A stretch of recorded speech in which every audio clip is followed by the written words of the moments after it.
All right. What everybody's been waiting for. She's not nervous at all. Got a son up here for moral support. I asked him if he was going to stand next to her the whole time, and he said, I think I should. And said that he can be the one to tell her if she says it wrong. Anybody heard of 1033? Outside of your family? A lot of the family, I'll bet they have. You know, I honestly had not until the Wrights.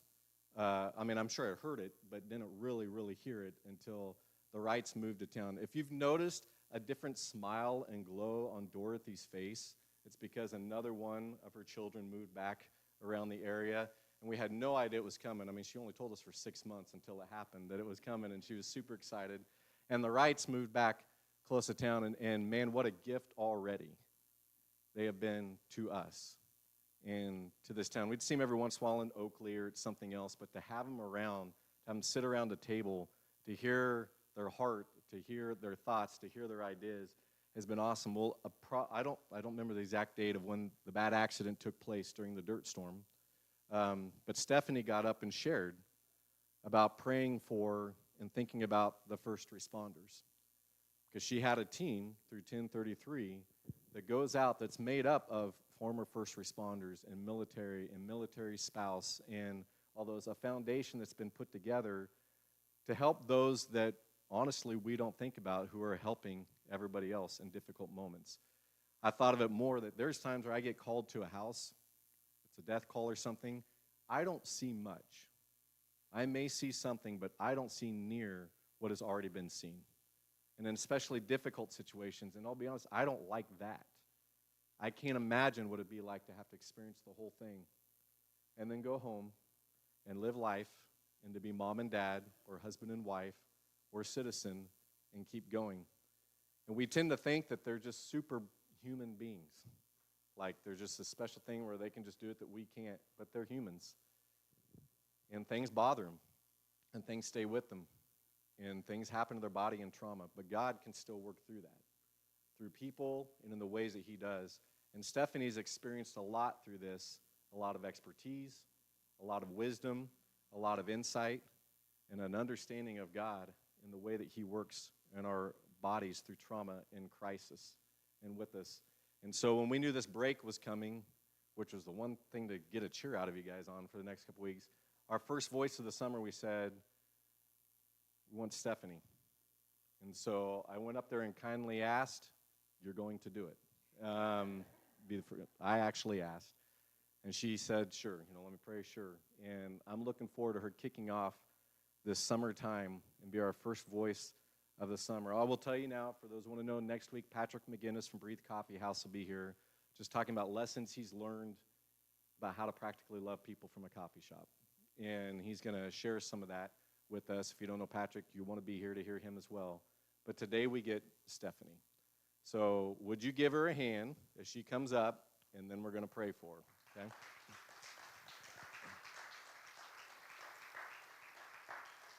Because I will tell you, she's one of us. She's just here ready to share what God laid on her. And I am going to put that pressure on her because she's very big on what she calls kingdom identity and how we need to serve where we are. So thank you for living this out for us today.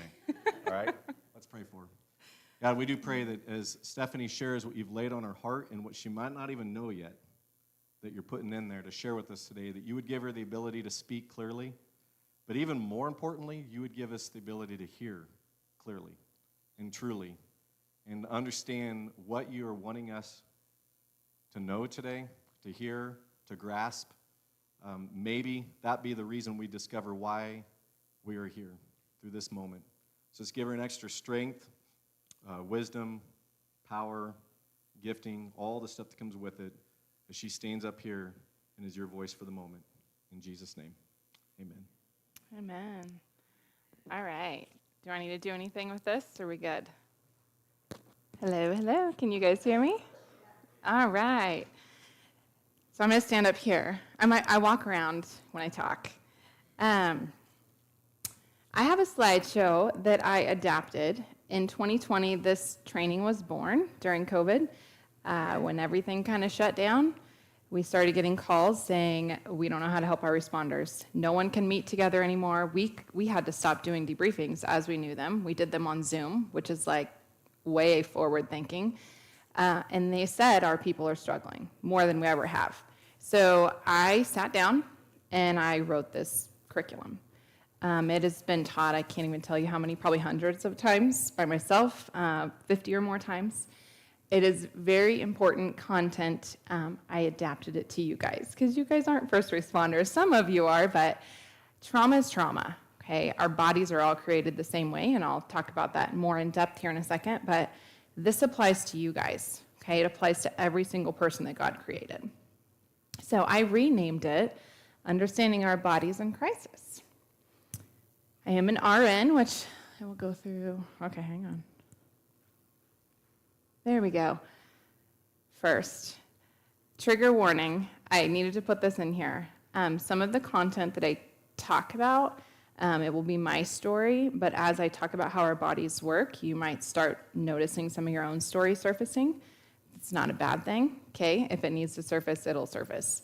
If you need to step out, I do have another trained peer in the room, in the back. Travis Phillips is on my team, who will step out with you if you need to chat. And then I'm available afterwards, okay? The trigger warning was really before I showed you my family picture, right? There's 6 of us. I'm married to my sweet husband, James. We've been married 12 years, almost 13 years in June here on the 9th. My oldest son, Malachi, who's sitting right up here. Hannah's 9, Caleb's 6, and Levi's 3. Those are my 4 gifts. This is a little bit, all of the things listed are the avenues that God has given me to do ministry through and to be who I am. He calls me, my parents named me Stephanie Deanne Liker, now Wright. Now I'm Mrs. Wright. It's awesome. But God calls me, he knows I'm Stephanie, but God calls me a kingdom warrior healer. That's who he refers to me as. And all of you guys have an identity too. You just have to figure out what it is. You know how I figured it out? I asked him. And I asked him again, and I asked him again. And then when I thought he told me, I said, "Are you sure that's what it is?" And over the last several years, I know that's what it is because of everything that's unfolded since. So I was a former flight nurse. That picture is me 6 months pregnant. You will see that picture again. That is when my trauma story happened. I was a former EMT, actually here in town for a handful of years. I got to serve on the fire department with my dad. So those are some pictures of him and I in training. And then, of course, I'm married to a state trooper. So my husband's, I have a long line of first responder. Like, when I say God made me to do this, it's, like, incredible. I had an uncle who served his entire life, 40 years in law enforcement, who ended up taking his life. So that made this even more important for me to share. My sister's was an EMS director. She used to be a dispatcher when I was still in high school, so I spent a lot of time behind the dispatch desk. And now she's a paramedic. My brother-in-law's a paramedic. All of us, that's who we are. That's all I'm around. That's what I know. I currently instruct for 1033, and we have a lot of training that I've taken under CISM, so Critical Incident Stress Management. That is the format that I teach under, the training that I have, if that makes sense. Currently just serve as the West Regional Lead. So that is my role within my identity. Does that make sense? 1033 Foundation, I want to tell you guys more about what that is. You did an awesome job, by the way. I think you and Travis have been having some conversations because I was really impressed. You didn't see my slides and you knew that much about 1033. So good job. All right, so 1033 was born in California, and last year they reached out to the Kansas team. California has about 5 to 6 on their team, and they said, "How are you guys growing? What are you doing there that we're not doing?" We have teams in every single region now in Kansas, and each team has about 20 to 30 on it. We're spread all over the state of Kansas. We said, well, we're just saying yes to the Lord. That's all we're doing. And He's advancing it. And so they said, we want the national headquarters to come to Kansas. You guys, you're doing something right. Which is just saying yes to the Lord. It's nothing more complicated than that. We're a nonprofit. We rely on grants and donors. We don't get paid when we get deployed. I don't get paid for any work that I do coordinating. I work for the Lord. And when I say that, I mean it. He provides for our family. So we serve responders, medical staff, military, and their families. Here is the deal. If any of you are responders, if any of you are parents of responders, you have a role in them being able to do what they do. And it's not a small role. It might feel small and minute and not important, but it's extremely important. Because if they don't have support, they can't do what they do, okay? Here is some specifics on our team. So we do pre-incident training, which is just responder wellness. We want to get to the departments and to the different agencies and hospitals before something bad happens. Because most of the time after something bad has happened, you're in a different mindset at that point. Your ability to learn and take on information is no longer the same. You're just trying to survive. So after the incident, post-incident, if you guys know of any like accidents, or if you're a responder, or you know a responder, an EMS director, or a fire chief or something, if something bad happens, that is when they call us. When there's really bad car accidents, when there's like a pediatric death, for the dust storms, all kinds of different things we get called for. Our main thing is to, which I alluded to this when I asked for prayer, our main thing is to normalize the responses and the reactions that responders have, and to help them know it's normal and that they're not always going to be where they're at. Okay, because that's the lie, and I'm speaking to all of you guys right now. That's the lie we believe when something bad happens. You're always going to be right where you're at. It's never going to get any better. It's just going to get worse. Are you all right with that? Good, because you don't have a say. Lie. That's a lie. We do have a say. Our Father is the healer, and we have to believe it and ask him and own it. He'll walk us through and he'll heal us. He'll bring people in our life to heal us. So like I said, we're all over Kansas. All right. So what is a critical incident or a traumatic event? So this is anything that can cause unusually strong emotional reactions, okay? Your body may or may not react to it. It's going to affect all of us differently. So in other words, you went through something that might overwhelm how you normally cope with things. All of us have a way to cope. If you really think about all the times that something bad in your life has happened, you have some coping mechanisms. Some of them are healthy, some of them aren't healthy, but we all cope, okay? So how do you know if you've been through something bad? I want to know from you guys. How do you know? How do you know it's a bad thing that's worse than other things? Yes. Yep. How else do you know? Absolutely.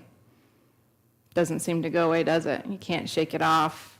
Can't just get a good night's sleep. In fact, sleep's hard, which is some of what destroys us in the matter here.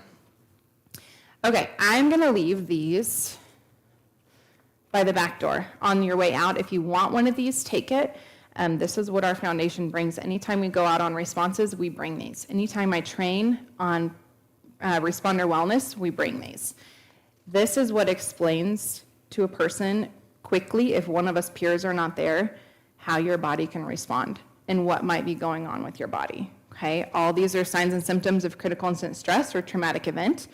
Do you know what these are also signs and symptoms of? Grief. And did you know that they mirror each other? And most of the time, they walk right alongside each other. In fact, I would argue they always do. Because usually when you have a critical incident, if it's going to bother you, you're also going to be grieving something. Okay? See how this one's marked up? I'll talk about that in a little bit. This is my personal markup journey. So, all right, reactions are normal.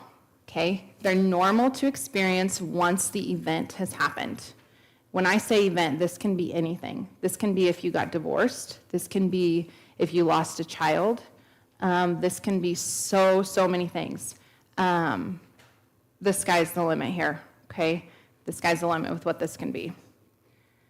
Your reactions can begin at any point.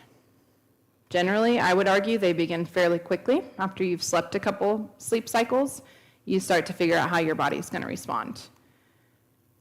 And guess what? They can last for any duration of time. That gives you pretty good pointers, doesn't it? Can happen at any point and last however long. So you're like, that's not helpful. The reason why we don't know exactly is because all of us are different on how long it's going to last for. So you're not the same person you were before it happened. You never will be, and that's okay. That's not bad. That's another lie we believe. If you could only just be who you were before that.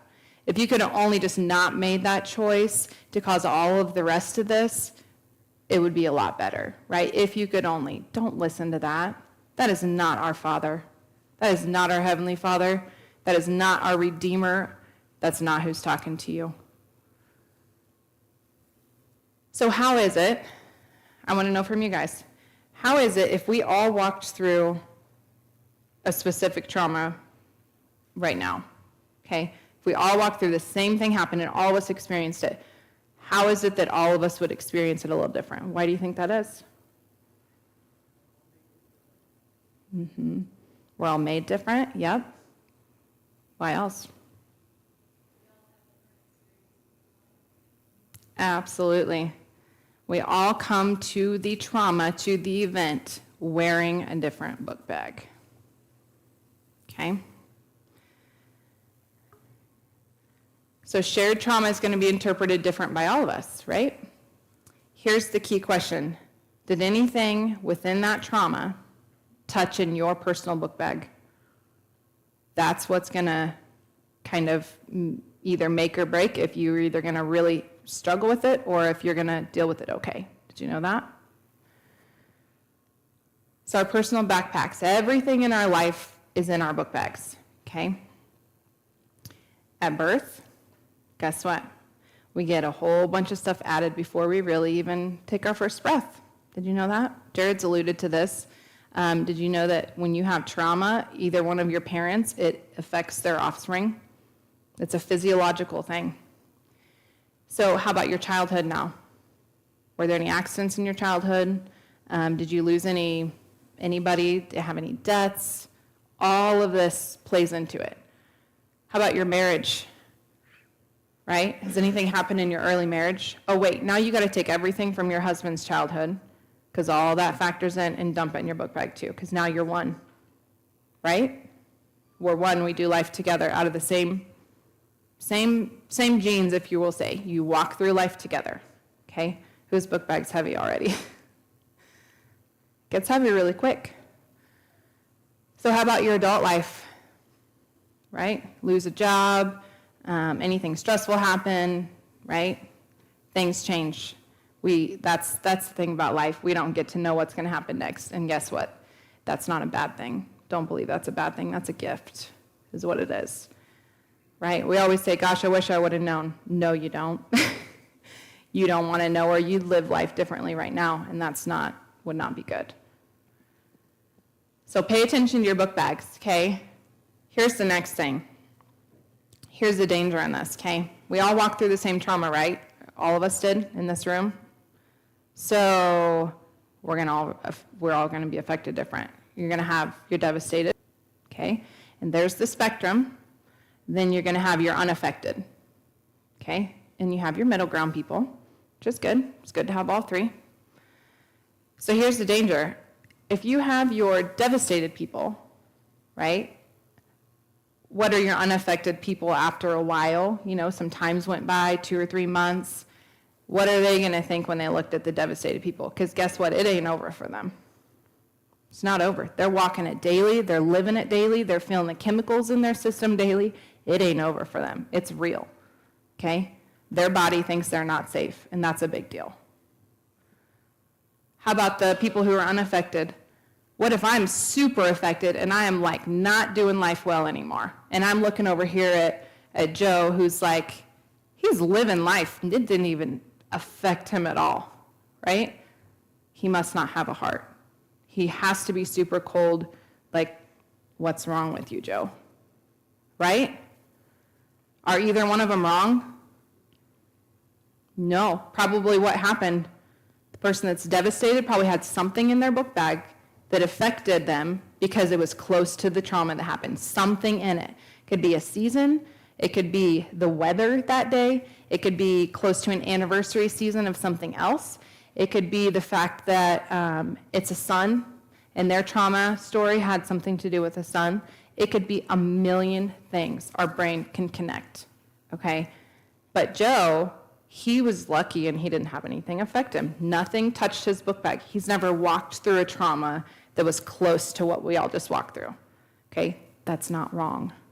It's just different, okay? This is where grace can be shown in a congregation. So do you guys want to know what actually goes on when you have a trauma?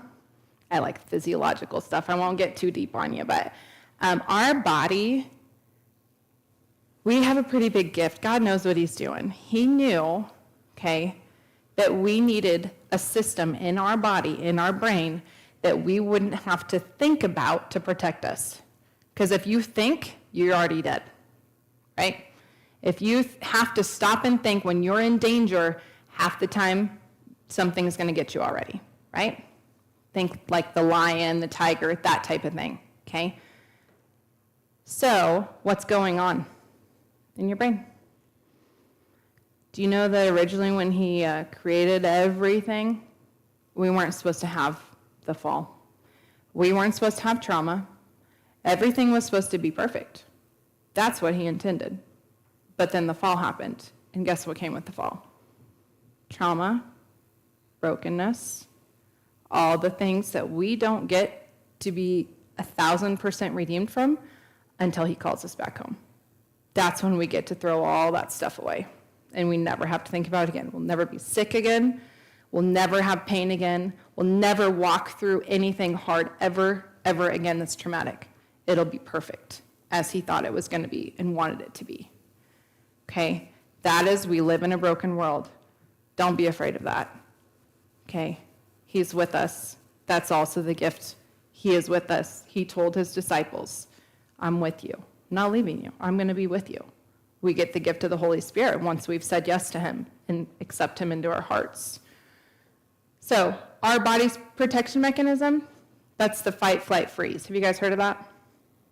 Fight, flight, freeze mode. I want to know, just a show of hands, because this is kind of fun. When something like freaks you out, okay, let's just say that somebody hides and jumps out at you. We're not allowed to do this, by the way, in my house. I love scaring people. It's like my thing. But I happen to marry a state trooper. And that is not a safe thing to scare a state trooper. But now I have kids, and I still have a little fun with it when Dad's not home. So, someone's going to jump out at you. What do? Are you like a fighter? Like, it's on. You just, like, you get mad, and you're like, Are you like the fight? Are you the flight? Like, you just want to run away really quick? Or do you, like, freeze? I don't know. How many of you are fighters? Raise your hand. Yes. All right. Most of you, are you in law enforcement? Any of you? No? Firefighter? First responder? Almost all of us are fighters and first responders. How many of you are flight? How many of you just want to run away? When something really scary, you just want to just leave, right? Nice. How many of you freeze? Like, you don't know what to do. Right? Isn't that crazy? All of us have the same system in our bodies. No matter if you're a boy, a girl, no matter if you're rich or poor, it doesn't matter. He created all of us with the same system in our brain. Okay? And it's supposed to protect you. But then the fall. Okay? It looks a little different how it's going to protect us now. So the whole purpose, like I said, to protect and preserve us, your brain doesn't discriminate. If it's not the lion or the snake that's going to eat you, guess what it is? It is the call that you went on. It is a piece of a traumatic event you walked through. It is a million different things, okay? It's no longer the lion. It's no longer the snake, okay? It's the same chemical cocktail. Did you know that when your fight or flight is flipped on, it's like a light switch, it happens faster than that. Faster than I can snap my fingers, it flips on. It's like super fast, okay? As soon as that flips on, did you know that you have chemicals that dump into your system? Did you know that? It's actually a cocktail. It's not just one chemical. It's a whole bunch of different chemicals. Do you know what the whole purpose of that is? Have you guys ever heard somebody say, When this was going on, it felt like time was like slow. Like it was like everything slowed way down. You know, I hear a lot of people that had car accidents, you know, when they have a car accident, everything slows way down. Do you know actually things aren't slowing down? Did you know that? Did you know our perception of things slows down? That's a protection mechanism. That's part of what's going on physiologically. So, you know, the mom who can, the railroad, she's on the railroad track, the train hits the car, or is about to hit the car, and you get superpower. Do you know that's a thing? Do you know you're stronger, faster, can see further, can hear more when you are chemically loaded? Did you know that? It's pretty incredible. God put all of that in this system to make sure you were going to be okay. Pretty awesome. So anger. I want to talk about anger. So we have some blanket emotions, okay? Anger is kind of a touchy one to talk about in church, right? Because anger is wrong. We're not supposed to, and it is. There is sin in anger. But do you know what? Anger is like a blanket emotion that a lot of times is tied to your fight or flight response. Did you know that? How many of you feel like after you've walked a trauma, anger comes up a whole lot and you don't like it, but it's there, right? And sometimes you don't know how to shut it off, right? Gosh, what kind of Christian are you? Really? You're going to be angry, you're sinning in that, right?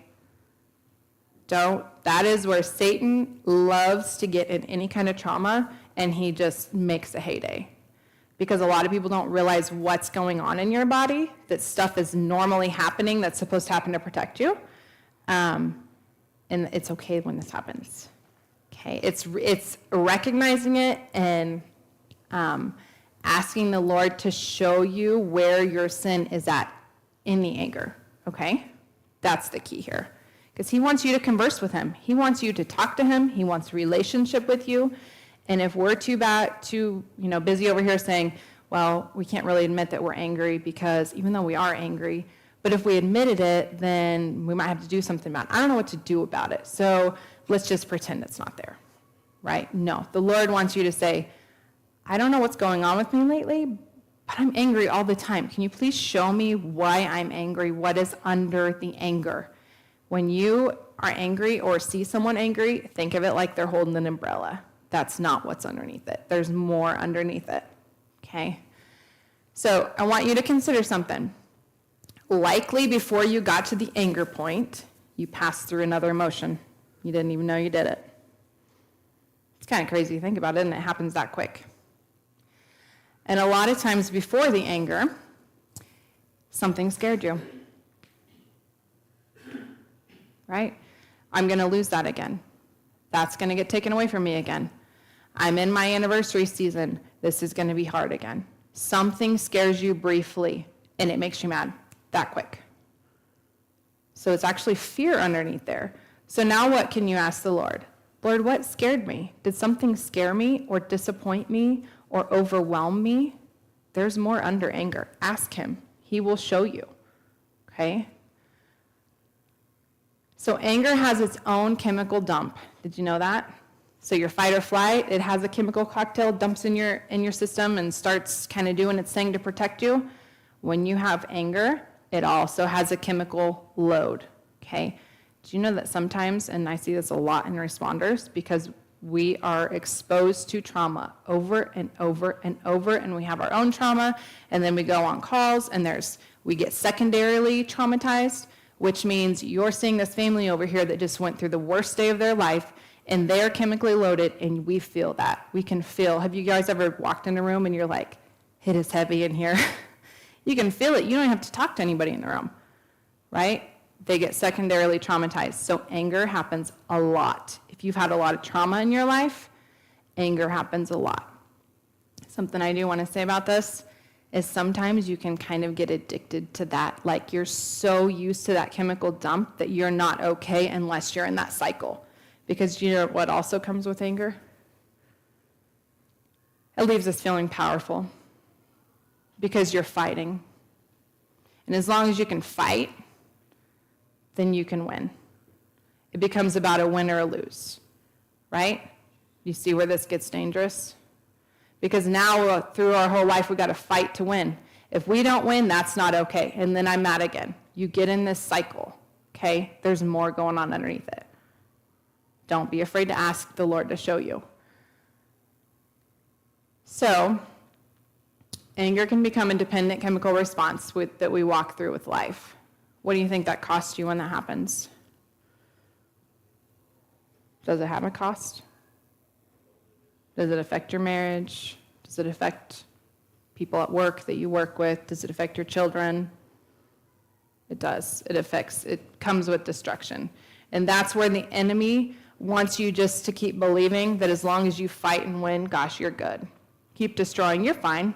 This happened to you, or this was caused and you are living out this trauma, you deserve to be mean and mad, and you deserve that.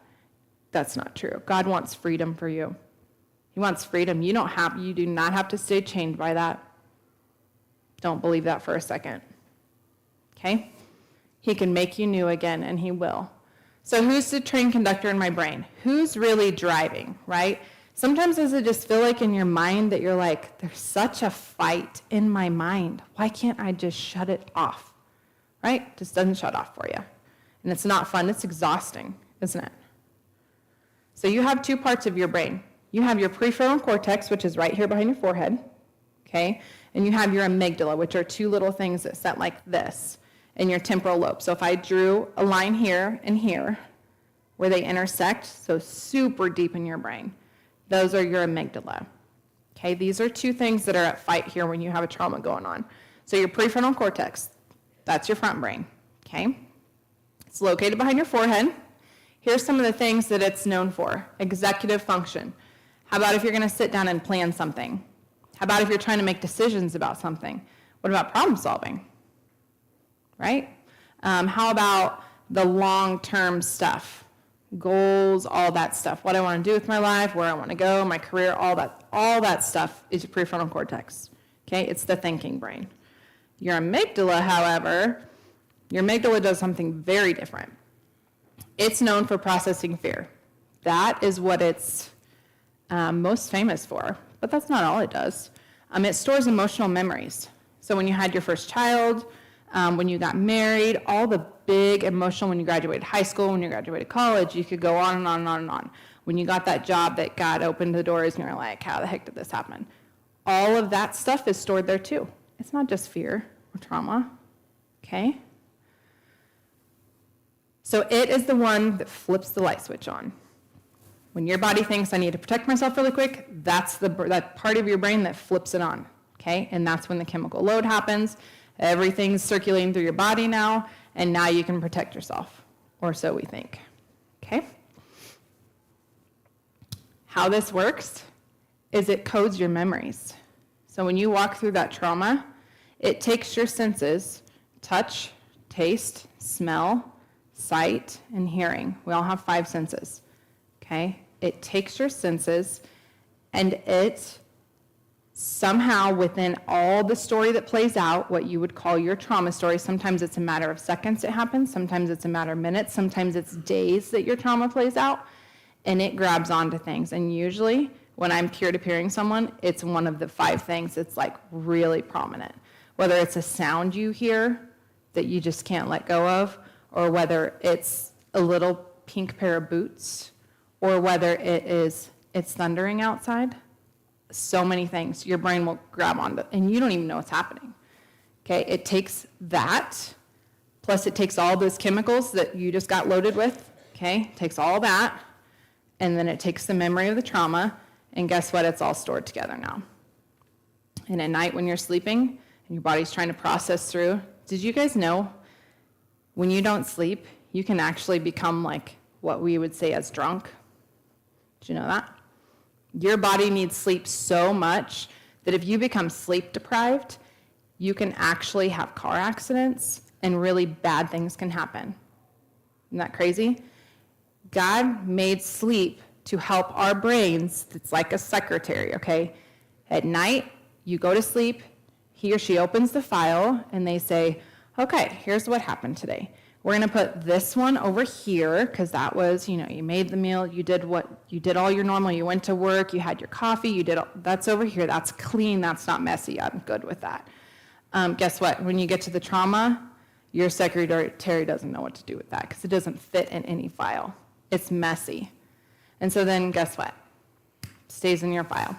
And you go to sleep the next night, and what's laying on your desk? And the next night, right? And sometimes we can get past our trauma eventually, and then guess what? Now it's the anniversary season. Guess what's still on our desk? And now the weather's the same as it was when our trauma happened last year, or graduation's happening right now, and that's what happened last year, or Memorial Day, or your body knows. It knows. So if you start noticing you're changing again, or you're all of a sudden not sleeping, or you're always really irritable, or all this stuff starts happening again, kind of makes you mad. It makes me mad. I'm a fighter, though, like I said. It makes you mad because it's like, I thought I was done with that. I don't want to think about that. I'm done with that. That's been a year ago. I don't want anything to do with that. That's messy. That hurts. Get it away from me. I'm done with it, right? But guess what? The Lord says you're not done with it. Because you know what? He uses our pain. He uses our trauma. He uses it, but you know what you have to do first? He's not going to shove you off the deep end and say, I'm going to use this. Go do this for me. He says, I have something for you, but it's going to require something that is going to make you have to open your hand and say, okay, I'll give this to you, and I'll say yes to you, right? And it's not something he's going to say, bippity boppity boo, you're healed. You're done. It's over. I don't need to teach you anything else. We're done. No. It's something he's going to say, let's peel back a layer, and I want you to look at it this way now. Because now we have a layer you've healed through in my timing that I say and that I have for you made way before time, right? He knows all of this. He knows all of our stories, every single second, how we're going to heal, what's going to happen to us, what we're going to walk through. He knows it all. He knows it. So why don't we go to him and say, what do you have for me? What do I need to know right now? What can you tell me right now about my trauma in this season, in this stage in my life, when I'm a mom of 4 kids, right? What can you tell me? Ask him. He will tell you, I promise you. So here's the other thing. What if we've had a life given to us that has all kinds of trauma in it? Because did you know something? That hurting people always hurt others. Not always. I shouldn't say that. Generally, if someone has hurt you, it's because they're hurting themselves. I will say it that way. Okay? Broken people respond brokenly to others. We're all broken. This isn't something you graduate eventually when you can become good enough. No. We'll always be broken right where we're at. We'll grow in our brokenness. We will. And he'll use our brokenness. But until he comes back, we're not going to be perfect. That's never going to be mended. So you start having all this stuff stack on each other. And then it gets pretty messy because then you don't know what you're reacting to, right? So this is where peer support, and when I say peer support, this is your spouse. This is your adult children. This is your friend. Could be your pastor. This could be a youth leader. This could be anybody that you trust, okay? That you can tell them, look, I've walked through some hard things in my life. If you notice that at some point I'm just a little off from my normal, can you please tell me? Or please let me know, hey, is everything doing okay? Can you check in on me when that happens? Right? Because that's what we're not called to walk alone. That's where Satan wants you, is isolated, because no one cares about your story, right?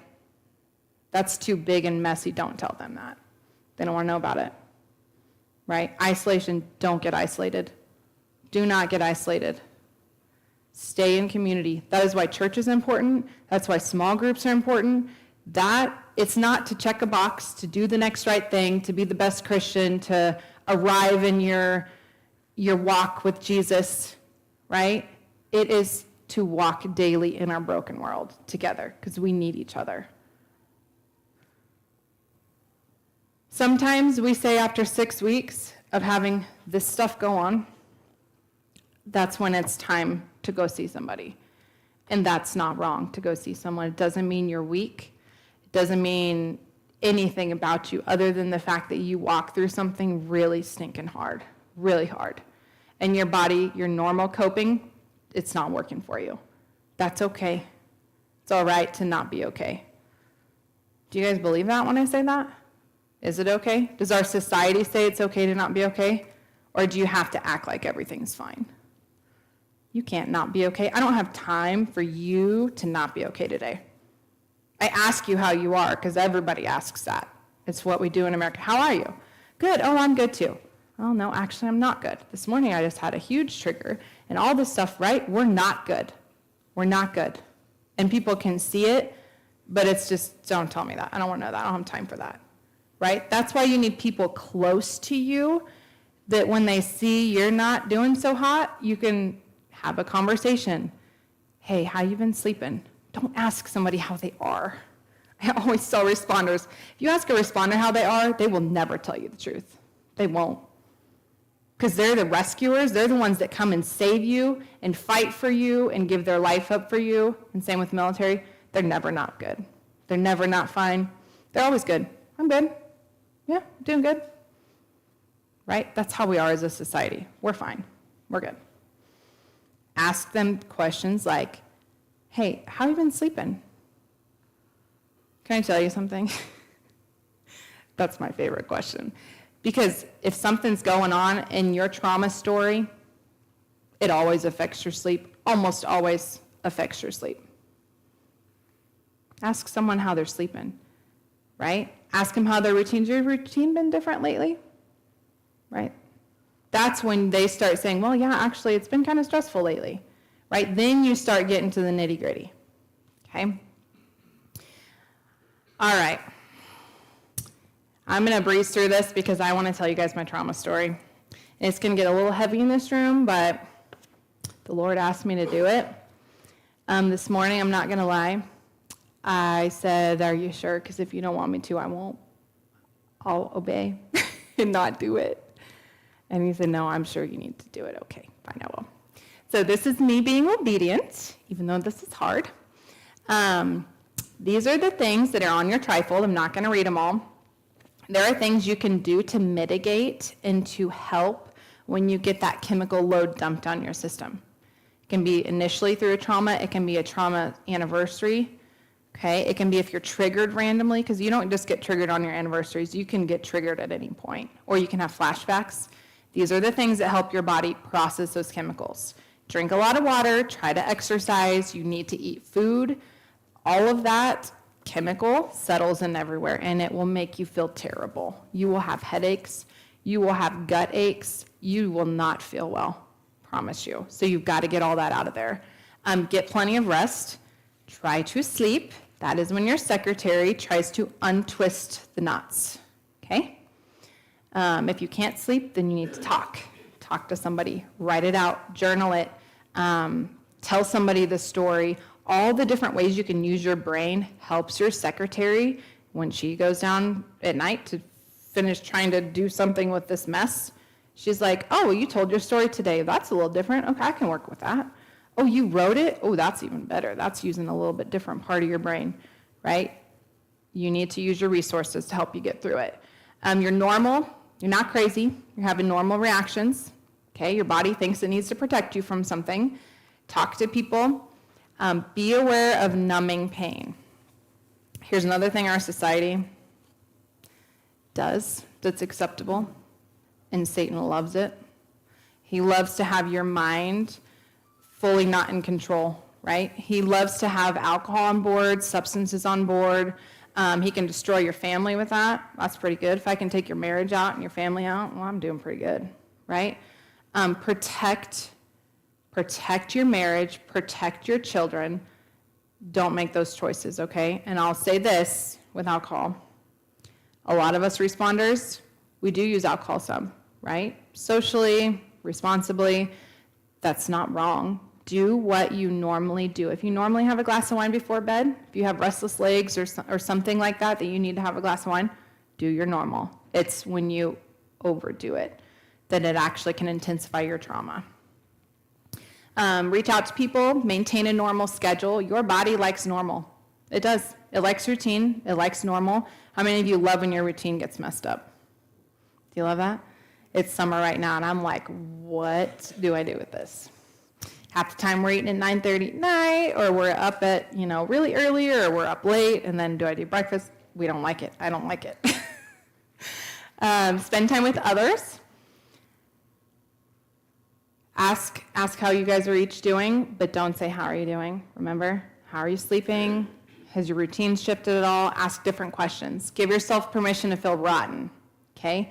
It's okay to just tell yourself, look, that was a really bad thing I just walked through. I'm going to allow myself a couple days here to just not do what I normally do and to just feel bad, right? I'm going to spend time with the Lord, or I'm going to spend time with my best friend or whoever I need to call to just sit here and be sad.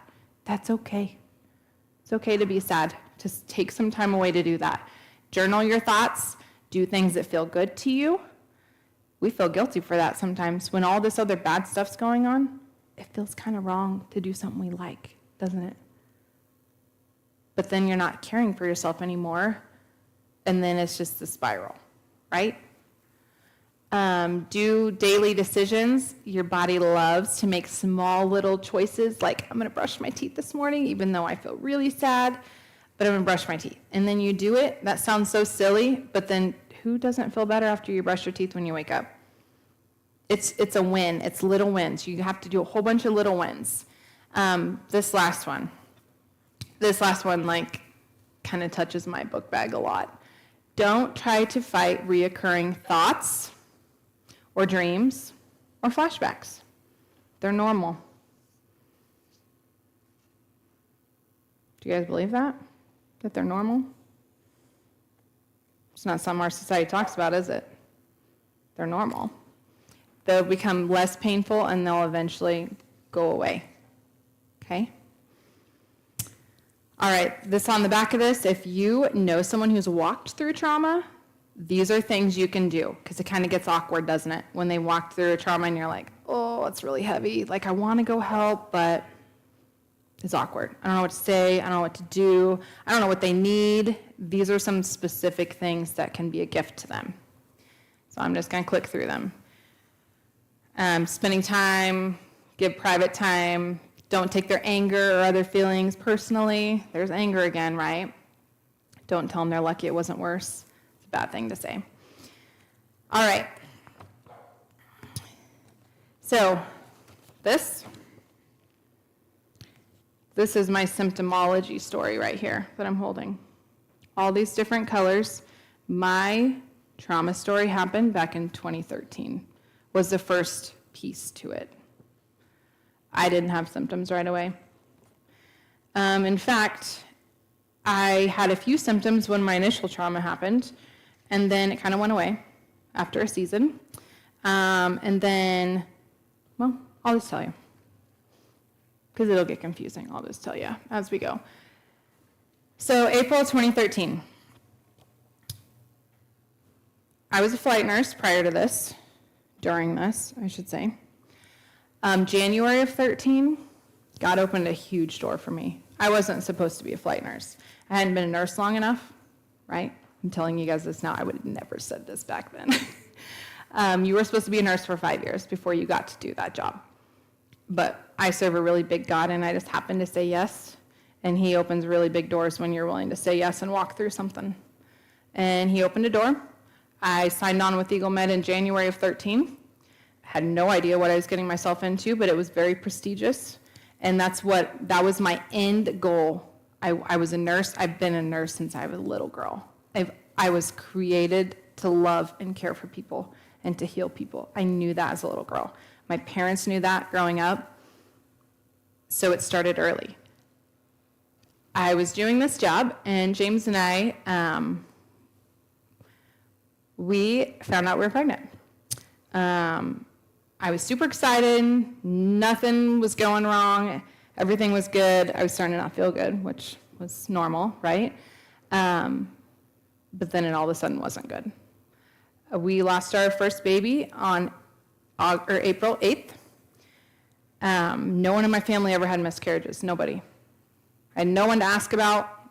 what is this? What's happening? What can I expect? I thought I did something wrong. Maybe it's the stress of the job. Maybe it's the intensity. Maybe it's the altitude pressures constantly, 3 or 4 times, within 24-hour shifts, right? Because I'd be in Denver, I'd be in Kansas, I'd be in New Mexico, we were all over. Nebraska, we were bouncing all over.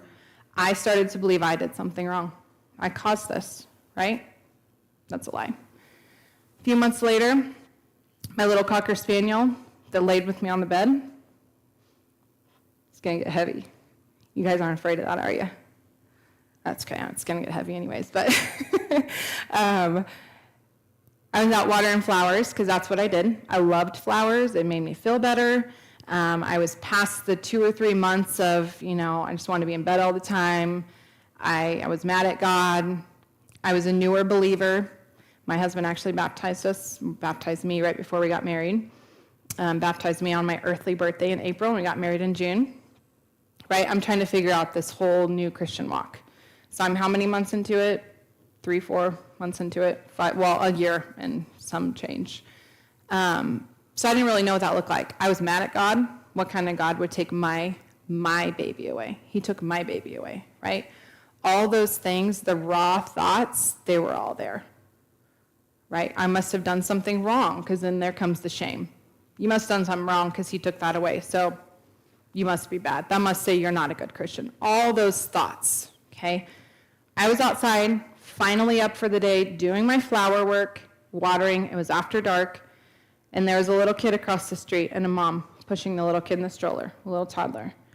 And my husband's like, I'll let Emmy Lou out, my little Cocker Spaniel, because she loved to be with Mom. She was my baby. She laid there as I bawled through my miscarriage and all the weeks after that, slept with me. And she ran across the street, and a car hit her, and I watched the entire thing happen. Tried to scream at her. She stopped long enough to get hit. Very awful. Okay, I'm telling you that piece because that plays into later on in my story. So several months, James and I tried to have a family. Wasn't working. All the doctors would say is, we can't really do anything until it's been 9 months. Then at a certain point, we'll give you medicine and we'll see what happens. So we went to our doctor's appointment, and I was ready to start taking medicine, and James was ready to figure out if anything was wrong on his end. And a little bit later, a couple weeks later, we found out we were pregnant. So on our due date, we found out we were pregnant. That's a pretty big God, isn't it? Just when we thought we have to start doing all this thing and take it into our hands, right? He says, no, you don't. Actually, it's just my timing here. You just weren't being patient with me. I have a plan here, right? So his plan, I was supposed to have Jordan. We named him or her Jordan, because I love the Jordan River, and that's a unisex name. I was supposed to have him or her in November of 13, and that's right around when we found out we're expecting our second child. So that was a huge gift in itself. So then I'm working as a flight nurse. That is a picture of me right around the time that my call happened. It was June of 2014, and I went to work thinking it was going to be a normal day. Normal. That's kind of funny now that I say that out loud. It was never a normal day when I went to work as a flight nurse. There was always constantly trauma we walked into. But June of 2014, we were called to an accident that was down southwest-ish Kansas. And we didn't know which patient was going to be ours. It was either going to be a 5-year-old little boy or it was going to be a middle-aged male. The grandpa passed away instantly on scene. There was a motor vehicle accident that happened. It had just rained down there. And how do all of us know if someone's coming on a dirt road? The dust trail, right? It had just rained. So there really wasn't a dust trail kicked up. And one was headed one way, the other was headed the other way. They hit front end at the exact, so think of the timing on that, the exact moment they hit, and the grandpa was dead. So the grandpa was out checking fields. Here's a little backstory. He was out checking fields. It was his first year to retire, but he wanted to oversee things. He couldn't quite let go. And his 5-year-old little grandson wanted to go with grandpa. So that's what they were doing, driving around kind of slow, looking at fields because their hired hands were harvesting. The other gentleman was out fixing an implement because it was harvest time. And he worked on a service truck, and he was out there for that. So when we got to the hospital, it's this little bitty town, and I flew on a fixed wing. We're going to the hospital. The EMS crew wasn't the same crew that worked the accident. They were trying to tell us, hey, here's what happened, but we weren't really there. All we know is you're either going to have a 5-year-old little boy or you're going to have a middle-aged male. Well, that's two very different types of meds to pull up. Like, it was really hard to even know how to prepare for that. What time do we have? You don't have a clock up there anywhere. Does anybody know? Just so I don't, like, talk too long. Oh, sweet. Okay, we're good. Sorry, I don't wear a watch. I don't know why, but.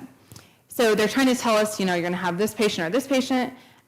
We get to the hospital because we have to be ambulanced back and forth since we can't just land on the hospital. I don't know why they don't let a fixed wing do that, but that was supposed to be a joke. Anyways, we got to the hospital, opened the back of the ambulance doors, and the ER provider comes running out to the ambulance. And I'm like, oh dear, this is not good. Very desperate, just wants us to take the patient and get him out of here, right? That's not usually a good sign. So they're trying to give us a report. Here's what happened. Oh, by the way, our CT scanner is broken, so we can't tell you what injuries they have. That's not very fun to hear when you're a flight nurse, because then you're like, I don't even know what I'm working with here. Go through the ER doors, and I see these 2 deputies sitting on each side of the ER, the doors, like the main doors to go into the bay. They're sitting right there. And I thought to myself, that's kind of weird. And so I looked over at my partner, and he's like, I don't know. So we go in, and ended up being the middle-aged male. The provider happens to tell us the little boy just passed away. He's in the room next door. So we go in there. He's a mess. He's all bloody. He has cuts everywhere on him. He's rolling around, moaning, doesn't respond at all to us. We knew, obviously, there was some kind of head trauma. He wasn't breathing real good. So we ended up intubating him because you can't take someone like that on a flight. If they're not stable enough, they don't fly. I don't know if you guys knew that or not. They have to be stable enough to be able to go up into the air with altitude changes and the takeoff and landing and all that. So we intubated him and got him all wrapped up, right, papoosed up, all of our monitors all over him. And we go to open the doors to go back out. There's a huge long hallway. We open the doors and start walking out.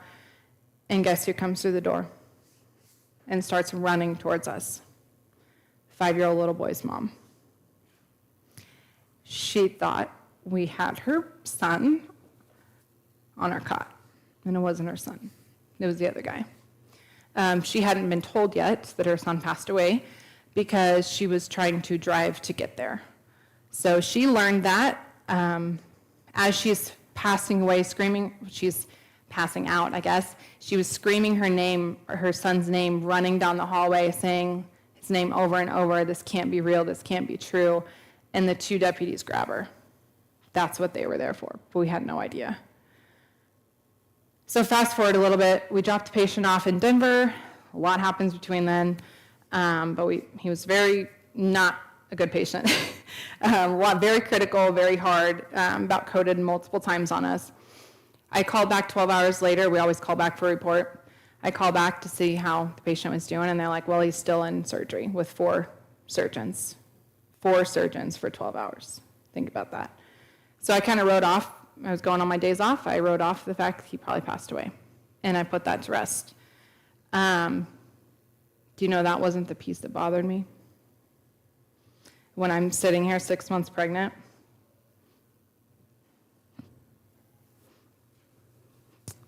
with my second baby that God's probably going to take away too, right? Super anxious through the whole pregnancy because what if something happens, right? All the things, all the raw things had nothing to do with my actual patient. Had everything to do with the mom who lost her son, right? God took her son away from her too. That's what my raw was thinking. So fast forward August 14th, a couple months later, I have a son. God's so good. He never leaves you right where you're at. Couldn't have been a girl first. I think Jordan was a girl. I'm just going to tell myself that. I had Malachi Allen Wright. And I had no idea that him being a son, because we didn't find out, was going to affect me. None. No idea. So each birthday, Malachi got closer to 5 years old. Remember I told you my symptoms didn't happen right away? Guess what started happening? I would sit and do dishes at my kitchen window. I faced a park, and I would see my son go under a vehicle. Where do you think that came from? My dog. Feeling helpless, unable to control it, right? Watching it play out, hearing all the aftermath of the noises that happens after that. Do you see how messy this gets? Did he actually get ran over ever? No. Did I see that very often? Yeah, I saw it a lot. Or I would see him ride his bike when he got a little older, and I would see him go under a vehicle. Or I'd see someone back over him. Right? Not fun. Because what happens when that happens? I get the chemical dump because my body now thinks you need to protect yourself from a trauma that's getting ready to happen. Because remember the trauma you walked through with Jordan, and then you saw that little mom. Oh, wait, back there somewhere you saw the dog get ran over. All the things, right? Every time all that comes flooding back. So in April, a couple years later, I have Hannah. Do you guys think this happened with Hannah? It actually didn't. I never saw her. Never saw her in my intrusive images, ever. Never had intrusive thoughts, never had nightmares about her. I think it's because she's a girl. I don't really know that. 2018, I'm on 1033 now, I record my trauma story, which was really cool. It's cool to look back at it. I was pregnant with my fourth baby, my third living baby, Caleb. Had no idea he was a boy. Something really cool happened in between there. June 2nd of 2018, I taught at a fire school in Southwest Kansas, right? I was a little apprehensive to drive back down there, but my prayer to the Lord was, Lord, I have lived having these thoughts and these feelings and these awful things happen for like a handful of years now. Can you just redeem? I need you to redeem something about this. I can't keep doing this. So I went down there, taught at fire school. I started teaching and training, and that night was the responders. The next morning was the wives that I was going to teach. So I got to actually sit and listen to a class, which was really lovely, and not be stressed out. My co-presenter came up to me on a break, and she said, hey, Steph, really, really quick, I need you to tell your trauma story to this wife who works tomorrow morning when we teach. Her and I were going to teach spouse training, works tomorrow morning. Can you tell your story really quick? It's like, okay, I don't have very long because they're getting ready to teach again, but sure. So I tell her, I'm like, okay, well, my trauma story happened. I was working as a flight nurse. It was a handful of years ago. There was a little boy and a grandpa that was in a car accident with a middle-aged male. And I said, the little boy and grandpa ended up passing away. And I said, I think my patient passed away too. I said it was kind of an awful thing. So my body knew driving down there, I left this part out, it knew when I got close to that airport. It knew it. Do you know what actually happened to me? I called my husband because I started crying randomly. I had no idea what was happening in my body. I started crying and shaking, and I couldn't breathe very well, and all this stuff started happening. I was sweaty. It scared me. It scared me because I didn't know what was happening. I called him, and he's like, as soon as he heard my voice, he's like, what is happening? I've never heard you like this. And he's like, you need to hang up and just drive, right? Because he's thinking the state trooper, you need to be safe. Why are you calling me when you're devastated and freaking out? So what happened is I had a flashback because I look out the ambulance windows when we were going to and from the airport, and something, I don't even know what it was, something my body recognized. So that was before I got to the firehouse. Now I'm at the firehouse trying to tell this lovely lady, the story that happened, and she pauses me and she says, hang on a second. When did that happen? And so then I'm kind of freaking out. I'm like, oh, shoot, I probably shouldn't have said this. Maybe I'm in the same town, because I didn't even remember it was the same town. And so I had a little freak out moment, and I said, well, it was a handful of years ago. And she's like, and it was right around here. And I'm like, oh, yeah, it was right around here. Mind you, I just had a full-blown flashback, and I'm still, like, shaking from it because it's, like, 20 minutes later. And she's like, it was down here. And she just seemed so puzzled. And I was like, what is going on here? And she looked at me, and she said, this guy right here, he's my husband. I knew you looked familiar. I rode with you on the airplane. And he was still alive. That was my patient, right beside her, talking. He was a firefighter now. I literally could not even believe it. I was like, what? What? So when you ask God to redeem stuff, just be ready, because he's going to. So I got to talk to my patient like he was living. I just kept watching him breathe, because I'm like, you breathing on your own. Like, you got some cool scars to show your battle wounds. I was like, I was flabbergasted. I sat there between that break and the next and bawled the whole time, because I'm like, what just happened? This is really overwhelming and incredible. I got to know that the little boy's mom was actually still doing okay.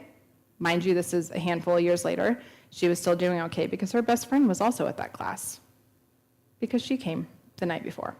So all these things, he will redeem so many things if you just ask him. The intrusive thoughts stopped after that. Malachi was about 4-ish. I quit having them. Never had them with Hannah.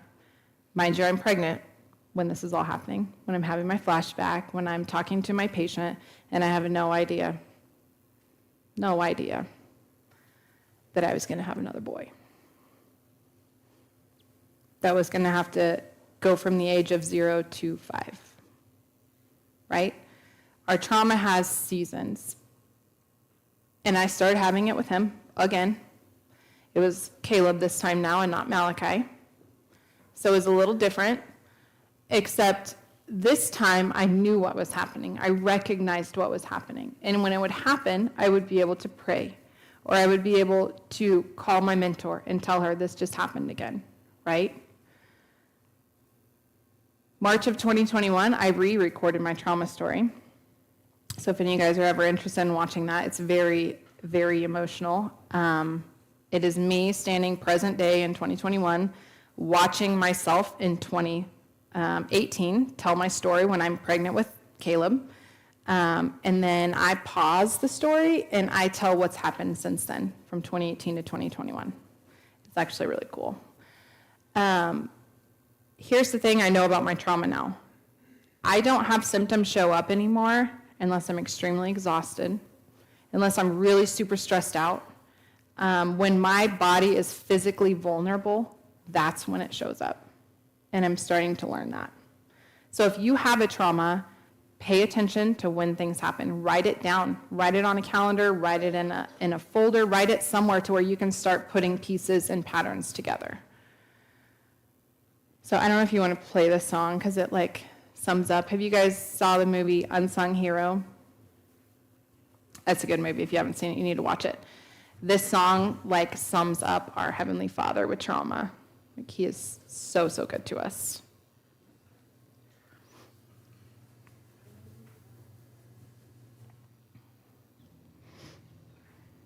I'm going to sit down here.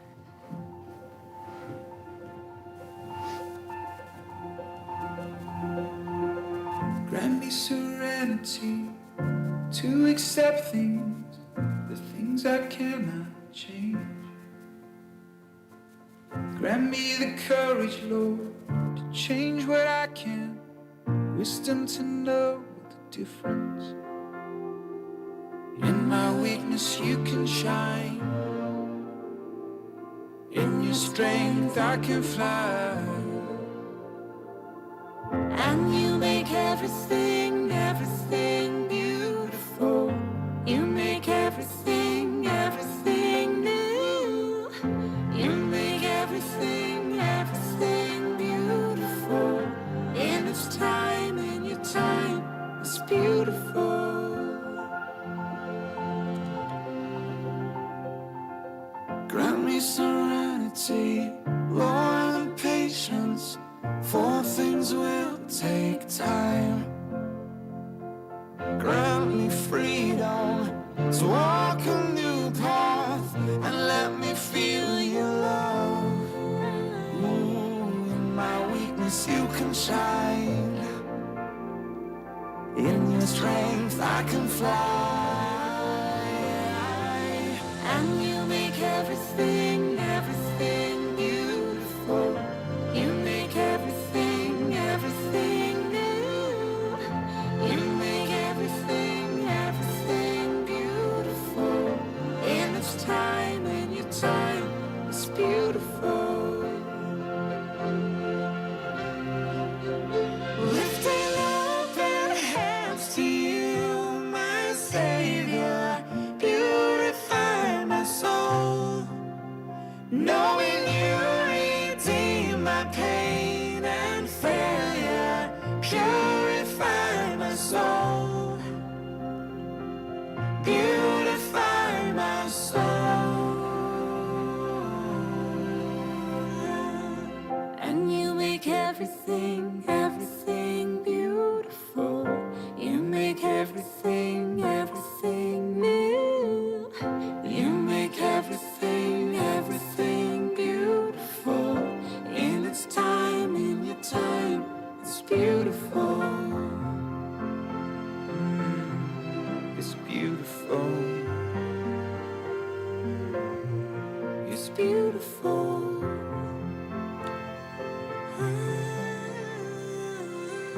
In its time, in your time, it's beautiful.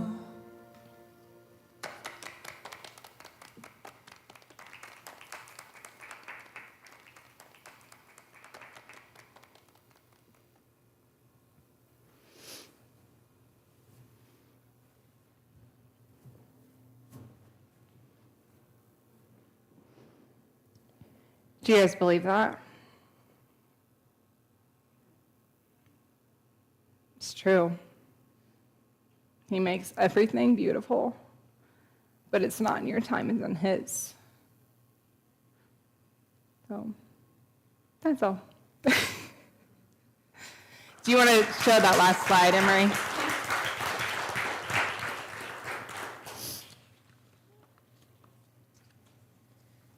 If you guys can just read that and own that as truth. It's up there. You can read it if you want, Jared. You want me to read it? Sure. In my weakness he can shine, in his strength I can fly. He makes everything beautiful. He makes everything new. In its time, in his time, it's beautiful. Thank you for sharing, Stephanie. I'm actually going to ask if you would go out here because maybe someone will want to talk a little bit more as we close this. And since you have someone else on your team here, you can invite him to go out there with you. Because this was deep, hard, raw, but real. Not something you always hear on a Sunday morning at church, but maybe something we need to hear and be reminded. Because ultimately, in the midst of everything that she shared with us, God knew how he created us. We've been looking at Psalm 139, every day written, was ordained in that book before one of them came to be. He's not surprised by any of it. And in its time, in his time, he can make everything beautiful. I don't know where you're at on it, but consider this. Let's pray before we go. God, thank you for these words today. Thank you for, just the understanding, the education, the experience, that has been gained just to be able to share that Stephanie brought to us today, to share things that maybe we knew a little bit about and now know more. Maybe we knew nothing about and now know. Just thank you for that opportunity, bringing somebody into our midst to share this over this particular topic and reality of life. But as much as anything, I just thank you for the story and her willingness to share it. So this is not something that's just conceptual or just something to think about, but someone who has lived it and can share with confidence both the reality of it and the reality of who you are. And God, if we have someone even sitting in here right now or watching on YouTube or that we know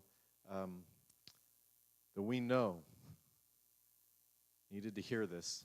Pray that you would bring a connection, you'd bring a next step, that they can experience the beautiful that is on that end. They can experience the reality of you and how you work through trauma and crisis in our bodies and in our lives. I just thank you for being a big enough, caring enough, near enough God that you're willing to do that. Help us to see that and take the step towards you as we walk out of this place and we walk back into whatever is in front of us the rest of this day and the rest of this week until we meet again. And God, I also pray that if there's somebody on our hearts after hearing this that we know we need to call and be that friend and be that mentor, give us the courage to take that step. Just continue to work in Jesus' name. Amen. Guys, go have a great week. If you want some baked goods in the